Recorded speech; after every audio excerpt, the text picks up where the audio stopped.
Di sini aku ada daging kebab. Untuk daging kebabnya di sini aku menggunakan 100 gram aja teman-teman, dan ini langsung aja kita pipihkan dulu biar nanti dia gampang banget untuk matangnya. Cara mipihnya gampang banget ya, karena dagingnya itu kayak seperti kornet teman-teman, jadi gampang banget untuk kita pipihkan. Daging kebab dengan daging burger itu beda banget ya teman-teman ya, jadi jangan disamaratakan.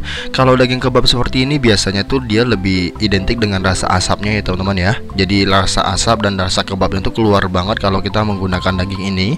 Tapi kalau menggunakan daging burger itu dia nggak dapat asapnya teman-teman, jadi dagingnya seperti daging biasa aja. Setelah daging kebabnya kita pipihkan seperti ini, langsung aja kita panggang ya. Untuk manggangnya bebas, boleh menggunakan grill pan seperti ini atau menggunakan teflon biasa, sama aja teman-teman. Ini kita panggang kurang lebih 10 menitan aja menggunakan api sedang ataupun api kecil, sama aja. Ini langsung aja kita panggang sampai dia benar-benar matang.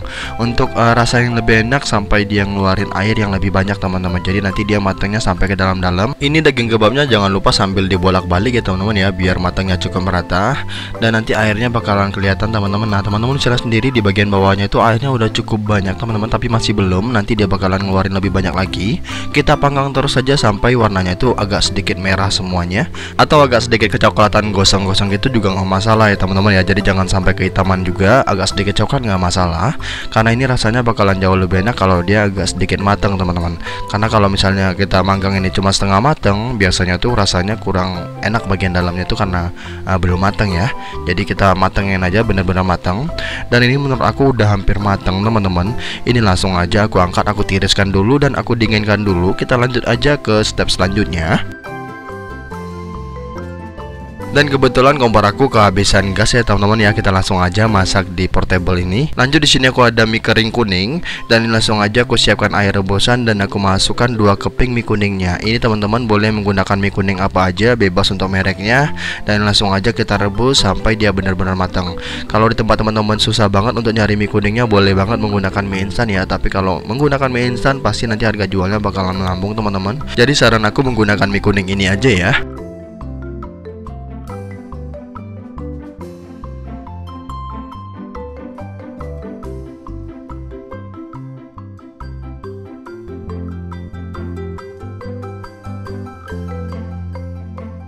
Dan ini udah matang, langsung aja aku angkat dan aku tiriskan. Kita langsung aja untuk olah kebabnya dulu. Untuk kebabnya ini kita langsung aja gunting tipis-tipis teman-teman. Untuk cara mudahnya kita menggunakan gunting seperti ini ya, tapi kalau pengen repot boleh juga menggunakan pisau. Nah ini kita guntingnya seperti ini aja. Untuk caranya tuh ada 2 teman-teman. Kalau di awal teman-teman tuh pengen langsung potong menggunakan pisau, itu boleh banget.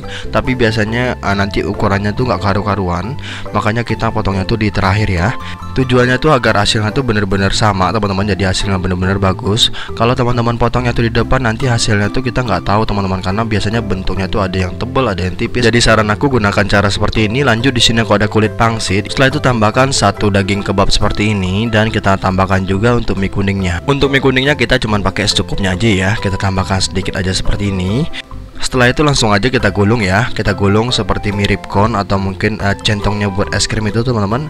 Nah jadi kita gulungnya seperti ini dan langsung aja kita lem. Untuk lemnya di sini aku menggunakan air biasa seperti ini. Tapi kalau untuk hasil yang lebih lengket, teman-teman bisa tambahkan 1 sendok makan tepung terigu ya.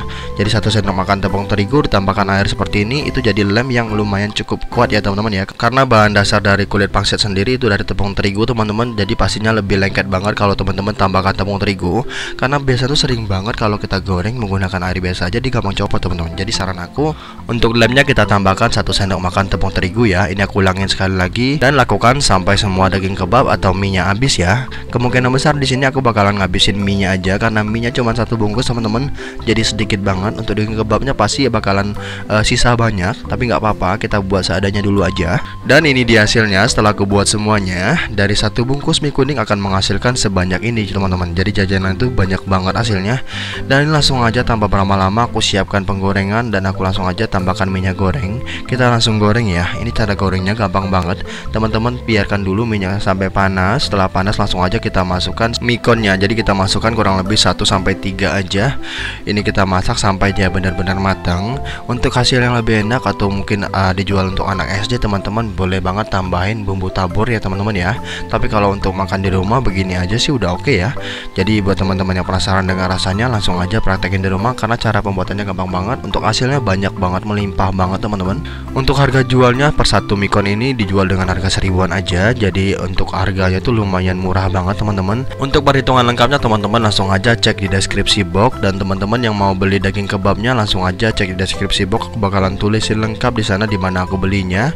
Jadi teman-teman langsung aja lihat di bawah ya. Ini langsung aja kita bolak-balik seperti ini biar matangnya cukup merata. Setelah merata seperti ini langsung aja kita angkat dan kita tiriskan.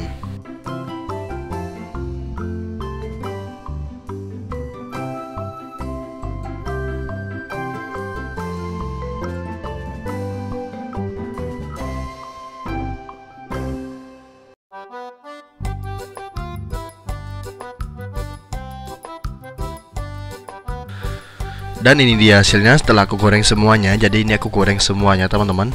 Wow, banyak sekali ya. Dan tanpa berlama-lama ini langsung aja aku review ya teman-teman ya. Di sini aku menggunakan saus dan juga mayones. Dan kalau teman-teman menggunakan saus dan mayones seperti ini ya teman-teman, harganya cukup lumayan tinggi teman-teman. Karena di sini kan harga saus, harga mayones juga lumayan harganya. Jadi teman-teman bisa jual harga lebih tinggi. Tapi kalau pengen harganya lebih murah, teman-teman bisa menggunakan bumbu tabur aja. Ini kita tambahkan secukupnya seperti ini. Dan ini dia hasilnya. Wow. Ini langsung aja aku cobain. Bismillahirrahmanirrahim. Dan ini micon kebabnya tuh kriuk banget teman-teman, dan ini berasa banget kayak kebab gitu, cuman dia lebih crispy ya. Jadi buat teman-teman yang penasaran langsung cobain di rumah. Cukup sekian video kali ini, see you ya di next video. Thank you.